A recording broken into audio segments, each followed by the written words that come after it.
In. Out. One more. In. Out.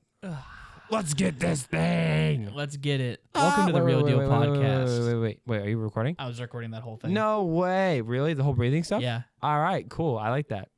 You're never getting that again. Welcome to the. Sorry, let's redo it. Welcome. Like to we're the not gonna real. redo it, but welcome to the welcome part.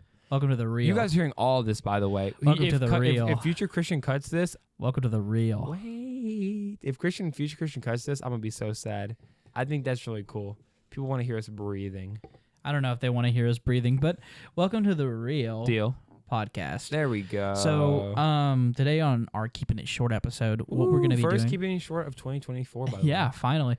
I mean, well, Finally. we only have, what, 2, I think? Yeah, we did Velma. We did the green golf ball, and That's it, I think. Can't believe I found that on a hard drive. The 'Cause we green thought we golf ball lost it? story? Yeah, because we thought we lost it. That was It wasn't crazy. very progressive on views, but you know what? I don't care. I'm glad we're just getting stuff out there. But yeah, this time we're keeping it short on a pretty long topic, but still pretty short. Talking Dune. Talking D-U-N. We're talking... D-U-N. Talking... You like books, Christian? I do like books. Well, this is a book turned movie. As most of them are. Whoa. A lot of them are, at least. So funny about that, though, when I was talking to you about it, I'm someone who... and you've done like a whole breakdown on the book, and that's more of your knowledge on it, and we've watched videos and stuff separately, but like I have seen all the Dune movies. I've seen the 84. I've seen these 2. I haven't seen the show, so technically I'm not a full master, and I haven't read all the books. I didn't know there was a show. There's a show in 2000s that is basically just the story, like it's just the Dune story again, but it's it's a TV interpreted version. Yeah, so it gets to kind of expand on the stories and stuff. Slightly, That's cool. yeah, and so it's but it's pretty easy to find, I think. Man, But you've never seen any of the movies. no, I've never seen any of them. And I started off with the second one of the newest franchise. So what happened was we were all gonna go see it for the first time, and I was like, "Hey, Christian, you want to come with us? First time." Yeah, first time. and I was like, "Christian, come on, man! It's all of us seeing it for the first time. We haven't seen Dune 2 yet." And he was Dude, I hate you guys. Both people who invited me out to go watch Dune 2 "Yeah, those had two people, already those seen two it. people suck, bro. I agree with you, bro. Those 2 people that went with us, all 4 of us, not 3. No, it was 3 people, and it was you and the other guy we went with. Yeah, so basically what had happened was I had gone with other 2 people, so in another 3-party viewing of Dune, and we went 2 days prior. And I hate these And we were guys. gonna invite people, but then literally it was like one of the friends was like, I'm not gonna say names, but he was like, let's just like He knows who he is. let's just go right now to Dune. I'm like, are you serious? He's like, yeah, let's go. And I go, I mean, okay. Like I should have said something, but I was like, you know what? I'm excited. He should for have called me and said, I was excited for the movie. I got distracted by Dune. D&D, man. Speaking of Dune, Dune is great. Dune was fantastic. We'll I give can't even lie. number scores at the end, but Yeah. for someone, I'm surprised for someone that I mean, you again, like you said, you're recapped up and all that, but for someone who didn't know extensive stuff, and also like watched the first movie, liking it that much, I'm glad. That just shows that. Yeah. I mean, and the director himself said that you don't really have to watch this first movie. I think it's a little biased because he made the movie. I think you do, but Yeah, you still I hate to say enjoy it. stuff. I think I'm glad I got a recap, but honestly, if I'd went into that blind, I would have been very. If I had no prior knowledge, it's like or if I anything, took my parents to go see Dune, yeah, they'd be like, who are these people? What are Yeah. these characters? What is the world? And that's what the first one does that good. guy shouted really loud. Why did that make people stop not wanting to kill him? Why are their eyes blue? Yeah, I wouldn't. There's a lot. Oh, that I don't know needs about to be the described. spice, Mom. I don't know about the spice, Mom. You don't get it. Yeah, go ahead. But it was honestly, it was an experience that I didn't know I was going to enjoy so much. Mm-hmm. I kind of went not because I was invited, but because I was like, I need to go see this. This is going to be one of the best movies this year. Even if it's bad, it's going to be one of the best movies this year. I really feel like it's going to be a contender for top 3. I Yeah. think there's not much else that's coming out that. I mean, there's a couple other movies, but like when I it comes to think like it's top. blockbusters and it's not just a blockbuster. Like it had a big budget. It's a blockbuster movie, but it's also cinema. And I can't believe it made the 3 hours being there. It felt like not 3. It felt like an hour and 30-minute movie. I would say 2 hours. And not to me. I enjoyed the whole thing. I was enthralled the entire time while watching it. It was the cinematography and the sound design. Oh my god, it's crazy good. The effects. Denis Villeneuve. I mean, if you guys don't know his reputation, he's been behind movies such as Arrival, Blade Runner 2049, and the first Dune.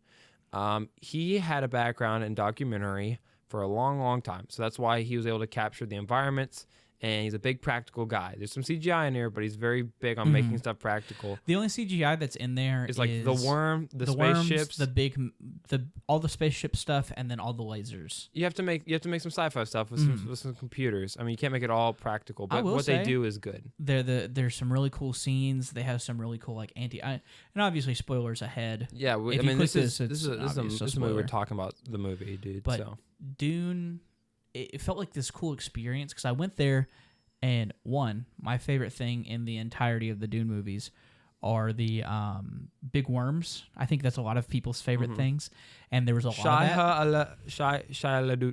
I don't mess it up.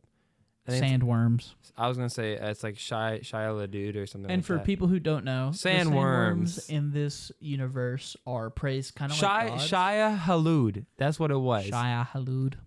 But that's just the name of like the great sandworms and stuff. But yes, sandworms. I'm sorry. The sandworms in this universe are revered as gods because they give life to the planet. Also travel. Yeah, those are travel. Like those like metro subways. Yeah, they're really cool. Whenever they just eat people. They eat people and things. But they basically go through the sand and they comb to eat spice, and they also eat like any organic material. Spice, I mean, hopefully people who click on this know Dune, but if you don't, spice is like literally like the most precious thing in the galaxy. It's like oil. Is it naturally, like, does it it's natural to the planet, only to the planet of Arrakis, which is the planet everyone's on. It's called Dune because that's the planet before. The question for you, because I don't know this. Okay. Does it is it created on Arrakis? Like does it naturally get created? I figure it does because it's part of the ecosystem. No other ecosystem can produce spice. That's why it's mined at Arrakis. That's why when they threaten to blow up the spice mills, that'd be it for them. And spice is not just in the food. It's like saying I'm gonna blow up Wakanda and get rid of all the vibranium. Yeah. There's no other spot that has vibranium. It's where like it's in the food. It expands humans' it's minds. In minds. It's in the travel. Like the space travel is heavy on the spice. Yeah. And so it's literally like you're talking about oil and stuff. And I'm a huge fan of space politics. Maybe that's why I love the prequels more than other people, because I know they're not that great. But the space politics in this movie, so good, and there's more, and there's action in this one more than the first one as well, which is kind of cool. It's pretty close to. Well, it's definitely. It may not be grimdark, but it's definitely dark. Yeah, I mean, you got like the Harkonnens are pretty bad, dude. dudes. The Harkonnens, all the scenes where they're black and white. You should know about the Harkonnens. Yeah, it's a little inside joke. The originals movie, they're redheads. Oh, are they? You're a Harkonnen, Christian. You're Baron Harkonnen. I kind of like whenever they're bald. That's really cool. I think that was a better turn. I think don't villainize. Like, don't villainize redheads. I have family that are redheads. Yeah, but also I think they just look less humanoid.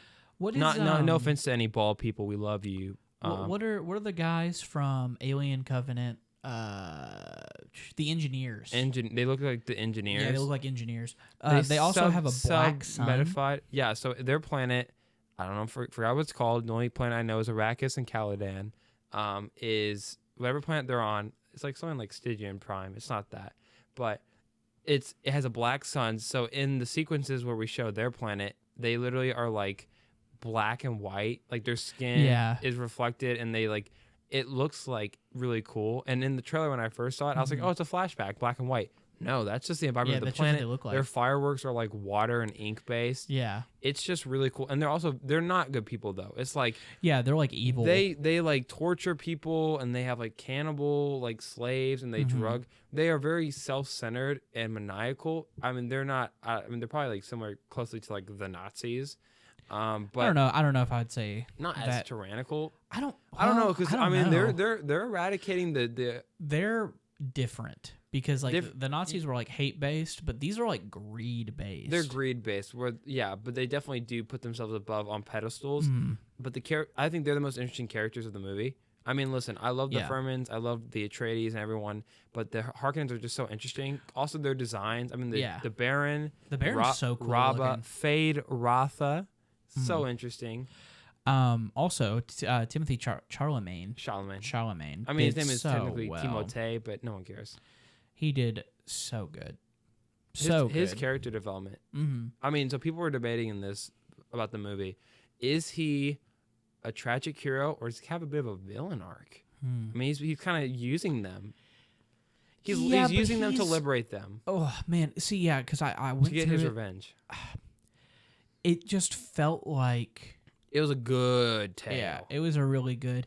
I think he's a hero turned tragedy. Yes, turned villain. So I like to compare it. It's so funny to Star Wars, where Anakin was this kind of prophetic guy who got put in the system. He was like the Messiah. He was the chosen one, basically. And in this one, it's kind of different because, like in the Force one, that's a legitimate prophecy. Yeah, he's more like space Jesus, but if it was made up. Where like in Dune, it's a fake prophecy, and I love that. Where it's not just politics, but it's also political corruption.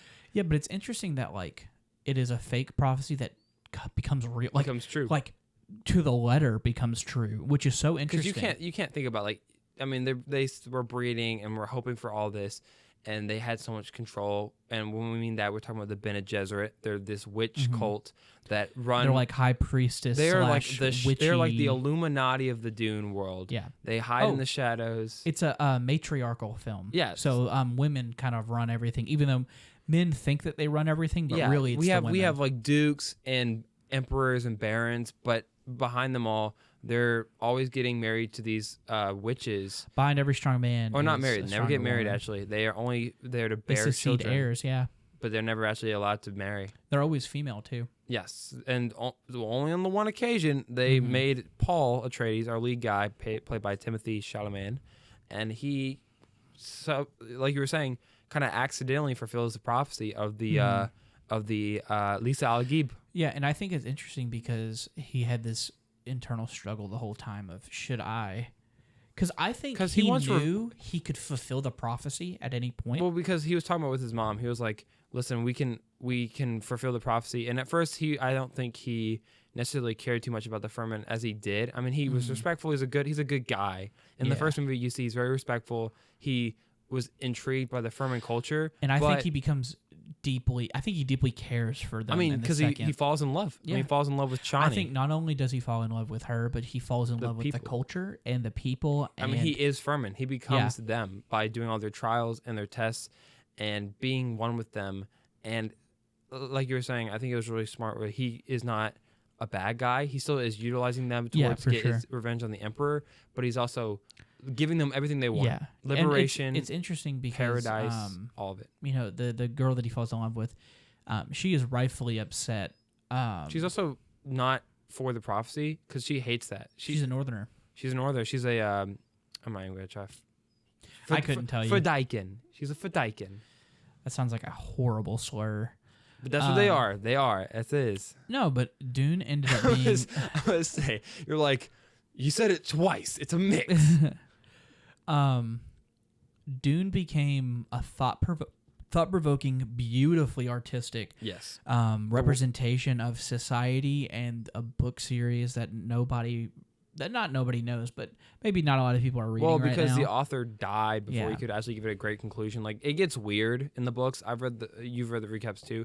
Like, the first story is pretty okay and pretty good. And the reason I say it gets grimdark is because they do some like straight up Warhammer 40K type stuff where it's like an embryo that has spice but is also big and huge and muted. To become the new, so Paul's mother, and there's this guy called Stilgar. He's like one of the tribal leaders of the South, but he does a lot of stuff in the North recently.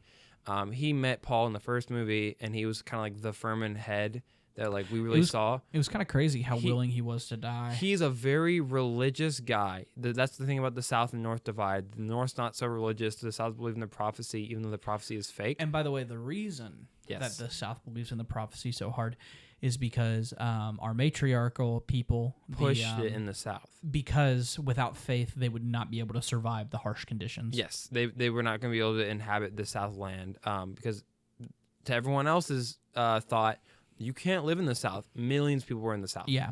And so Stilgar is like this also like to Paul in the second movie. He is like this leader and mentor to him. But he's also a very devout religious person, and he sees the prophecy and he sees the potential in Paul, and he is very into it. And I don't he's even also know. just what I got the vibe, and I don't know if this is true or not, but it felt like he I don't think he believed that he was the one. Well, he said in the for beginning, the longest. he was like he has a potential. And and I think he believed that he could become the one, and he bolstered everybody else's hope by giving them that hope. And then also he fell into his own propaganda where he was like, you know what? I think he is the one. When stuff lines up like how it did, I mean, it just was insane. Yeah, and it is really good to see his character act like that, and he was willing to die just so he could propel him to the top. And he obviously didn't die, good for him, but it was a good character. And I love to see their growth and everything. And he becomes this character and becomes the leader of the people, even as being an outsider. And he basically promises them like we're going to paradise. Yeah, but to do all of this, I finally found I lost my train of thought and I got it back. To fulfill the prophecy, Stilgar actually made Jessica, his mother, who was with him this whole time, become the new Reverend Mother, who is like the main like magical foreseer person of each like district. Also, they're the keepers of knowledge for them. So they have to drink this magic fluid that's only women can drink, and you will see all the past, have all the memories of everyone on basically the planet. And for Paul, because he is born of her and he's the only male, kind of like Bene Gesserit like gene, he later takes the thing because it's the prophecy, and he sees everything, and he's able to see. Normally, he's not able to see the past. Like in the first movie, he sees like possible futures. Now it's so clear to him. Yeah, and he's I like, don't want to spoil any of the really big things. Wait, what parts? Like when he drinks it, the big reveal about his mom and him. It's a keep. Yeah, I don't think it's we've been semi censoring, spoily censoring.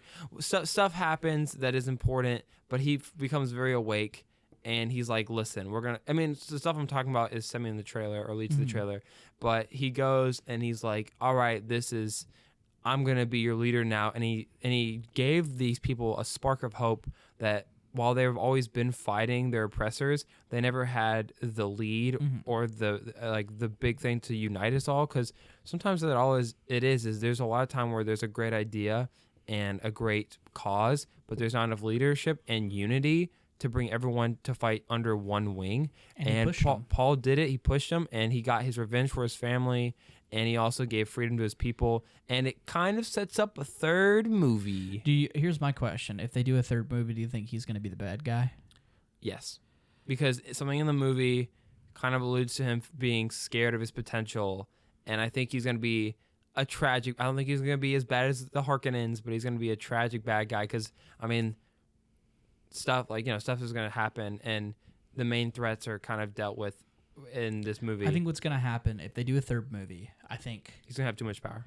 Yeah. Well, no, I don't think that's what's going to happen. I think he's going to become the bad guy so that he can be killed by Zendaya.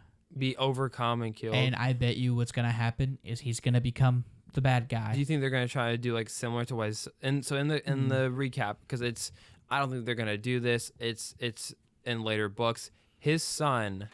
Because it's already been going to be or will be set up in the books. He has a son and a daughter with Chani, who is Zendaya's character, and his son is huge on the Furman culture. He wants to see everything, so he merges with. He takes a lot of spice and a lot of the worm stuff, and he basically turns himself into a mutant of a worm. And he knows he is obstructed so much power. And he resurrects Duncan Idaho, who is this warrior guy, in the book, and he like makes clones of him and stuff because he's like the best fighter they've ever seen in the galaxy. And this other Furman woman, and he's a good guy, and he's fighting for all this good stuff. But then in the end, he realizes he has obtained too much power, and he's also very mutated and very disgusting, and he basically does a lot more stuff in planning wise so that he can get killed in the same thing you were talking about in that theory. Yeah. Just so that the better world has already been laid out and that just won't exist in it. I bet you that they're going to take that storyline, make that the third movie, but have it be because Timothy Chalamet instead. that's the only way you can really go with Paul's story arc is like, cause it's he's very, already omnipotent. Like it's a basic ending. I mean, listen, I would be totally okay with him getting freedom for the people, uniting all the great houses, and being the emperor and being fine. But he's also got so much power, and he's afraid of it. Where it's like sometimes you can wipe the slate, put in all the hard work, and then just rest and take a back seat and never have any control. I think he's gonna do some horrible, terrible things to a lot of the families. I think some of the great houses are gonna go gone. Either that, or they're gonna be very, very close to being destroyed, and he's gonna basically wipe the slate clean. I also think the Furmans are gonna kill him, and then the Furmans are gonna be looked at as heroes. I think they're gonna be looked as equals now and be their own civilization, and I think they're also gonna outgrow the fake prophecy. Like, listen, I think they're gonna have some turmoil where it's gonna be in the third. This is like, hey, Delos Villeneuve, take some notes, write this. But it's like I feel like in the third one, they're gonna have internal turmoil because they're like, well, but everything we fought for is a lie now, or something like that. And then they realize, but they're like, listen, we are more than just a prophecy that was given to us. We are the people of Arrakis, and they will like become their own society. I think there's gonna be a scene where Zendaya kills Timothy Chalamet.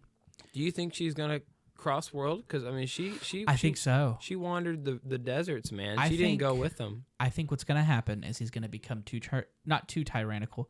I think by design he's going to become tyrannical. I say that in quotes. I think he's going to destroy a bunch of the houses. By the way, almost all the houses are evil, anyways. Well, so he's going to go through and eradicate them. I don't know about evil, but not good people.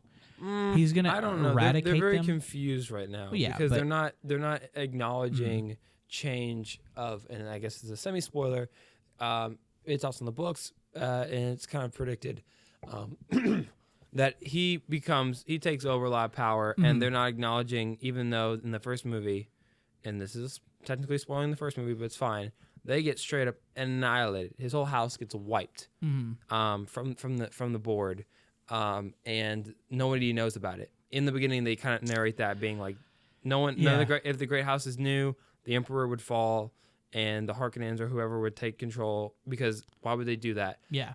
And they don't acknowledge that. They go, regardless of what happened, this is out of hand. We don't like the Furmans like that. Like, you're messing up with our spice. They're very selfish people. They only care about any of the houses. They care about spice. I think what's going to happen is he's going to eradicate a lot of them. He's going to have a big fight. He's not going to probably very, very unity. Yeah, I think he's going to end up breaking away everything and making it to where he is on top. Yeah. And I think Zendaya's character is going to rally, and she's going to be there, and then she's going to kill him. I think she's going to probably be... Honestly, I feel like it's going to be like he's reached so much stuff, and then he's going to go back to Arrakis and be like... And she's like, did you get what you found? And he's like, no, like I've done all this. I got my revenge. I've taken over the world. I've tried to pave. I have everything, but I feel as if I have nothing. I've tried to fix my prophecy and actually be its savior and not its thing. But I've lost the way that I saw I could see. And then she kills him and goes, well, here's probably the answer, Hunan. One, you ditched me, but unpersonally, you were meant to lead the way, but not forever. And then straight up be like, you're also not my Paul. Boom, kills him, ends the story. Tragic ending, but also different ending for me. Really? Okay. I think she kills him, and he reveals to her. His heirs could still, like, if he has any heirs with the Empress, they could still rule. That's fine. Yeah, sure. Fresh but new I think he's going to be killed by her, and then they'll be seen as heroes, so it redeems them. Yeah. And I think there's going to be a moment where they talk to each other, and instead of her being like, did you get what you wanted? It's going to be more of a moment of like, I told you that whenever, even with my last dying breath, that I was gonna love you. And Ooh, and also I like think, she basically is like, yeah. I mean, in the movie she tells him like, you will always do great things if you remain who you are, and he kind of Yeah. loses himself. And I love the idea in the last moment. He's like, I want you to know that I never lost sight of who I was, but I became somebody who could help you. For the duty of everything and for the circumstances, I had to become somebody else. I think it's going to end up having a beautiful ending. I think, yeah, I mean, like sad it's ending. already both the movies. I think are. I don't want to jump in the number scores yet, but both the movies are very, very good. We're gonna probably do a time skip at the beginning of next movie. I bet. Yeah, I mean, you kind of have to. Like the second one. I mean, maybe not. The second one picks up. Right. Or his sister, if they do a time skip, she could be. They do a bit of a time skip in the old movie, like through like a series of shots and a montage. And it's a little confusing, but in this one, I could see it being like 3 years later. The little girl is like a toddler, but because she's mutated, she may not be. Yeah, she might be because she's older. she's like she's very smart now from all she sees all the memories and stuff. Because that's what it's kind of is. She might be a worm mutant in the movie. I don't want to be a worm mutant. I just want maybe a mini Bene Gesserit. But I could see that happening. But I think both the movies, like I said, are very good. I bet you she's ultra connected to the worms, like more than normal people are. are. Because she was born on Arrakis, and also because she was injected with the worm's blood. Well, I think she has her own mini, not like prophecy, but she has like her own mini destiny. I'm sure, and she may end up having to kill him or whatever. Yeah, maybe. I mean, I have to read the rest of the book. Yeah. But I definitely, I think, like I said, the movies are great, and I don't think Dennis will flop a third one. What would you rate Dune 2? I rated Dune 1 like a 9. You know, small nitpicks. Honestly, I could probably give it a 10. Dune 2 has a lot more action, has a lot more not a lot more characters. It trades out the characters we had in the first one for the second one. Both very dynamic. I think this one gives you more time with the characters, and the other one was setting up the world. And for some people, that is a lot better. Yeah. Because some people were turned off by Dune 1 and gave it like a 6 or like a 5 because it was really long and there wasn't a lot of action besides a couple scenes. So it was a bit of a slow burn for people. This one, I think, is a lot more like Star Wars-y to people. And that's not a bad thing. I love Star Wars. But it's action-packed. It's a lot more action-packed for those who want to come to a movie and see some action. It's a space war. I would still give this one a 9. I think they're both really solid movies. They're both like a 9. Yeah, I think a 9 is what I'm going to give it. Maybe a high 8, just because I think including I have some small nitpicks, and I think especially with our main physical villain, Fade Rotha, he comes in a little too late. I think he's if he got introduced a little like in the scene, I'm not gonna say a scene, but like if it was like 2 scenes before, like in the editing. I think you're looking at it differently than how it was supposed to be set up. Yeah, I think he is not the main villain. I think he's the physical. Those 3 people. I'm saying he's the main. I'm saying he's the main physical villain. Because his brother also is like a physical villain, but he's also like a coward, kind of. Well, he was a bit more of a sidekick in the first movie as well. Like the Baron's a villain, but he was more of a villain in the first movie, and it's more about him trying to. And also, he's never really recovered from his injury. And I think, I mean, honestly, the main villains are like the Bene Gesserit, and it's more like there isn't like a true villain, but this is like on the warring sides. This guy is the champion that could maybe kill Paul and lead the way for the Bene Gesserit. But I think him being like, he was a great character, very fun, well performed, great action with him and everything he did. I just wish he came in a tiny bit They sooner. might do a future jump skip and then also have his kid overthrow Paul. Because his kid is born, or not born, but in the works. There's a lot of things that can happen. But I think ultimately the next movie is going to be good if they make another one. Do you think, how early or how late do you think we'll get it? Probably 2026. 2026? I think because the first one came out in 2020 or 2019, so 5 years, but also that was COVID, and also that it's supposed to actually come out last year. SAG strike, push it back. I could say 2026. I think just if you just 2027, just perfect your craft. Give it 3 years because I don't know if he's finished writing anything. Again, he's adapting the books. Make sure, but I don't want it to take too long. Even if you do age it up, stuff could happen. Characters could get really old, be caught up in other stuff. I think they're still at a prime age. I mean, they're all like 30, but they're playing like 18-year-olds, or 20-year-olds. But it's still like, I don't want it to be too old and then them have other stuff and then the movie never come out. Yeah.